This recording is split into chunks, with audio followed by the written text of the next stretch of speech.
যশোরের শার্শায় প্রকাশ্য দিবালোকে কুপিয়ে 8.5 লক্ষ টাকা ছিনতাই, 4 জন ছিনতাইকারীকে আটক করেছে পুলিশ। ছিনতাইকৃত অর্থের অধিকাংশ উদ্ধার।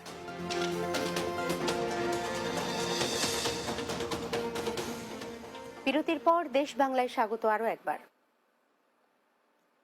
যশোরের শার্শা উপজেলার উলশি এলাকায় প্রকাশ্য দিবালোকে কুপিয়ে 8.5 লক্ষ টাকা ছিনতাইয়ের ঘটনায় 4 জন ছিনতাইকারীকে আটক করেছে পুলিশ।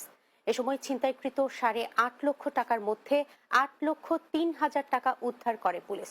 বৃহস্পতিবার দুপুরে জেলা পুলিশ সুপার কার্যালয়ে প্রেস ব্রিফিংয়ে এ তথ্য জানান জেলা পুলিশের ভারপ্রাপ্ত পুলিশ সুপার নূর এ আলম সিদ্দিকী।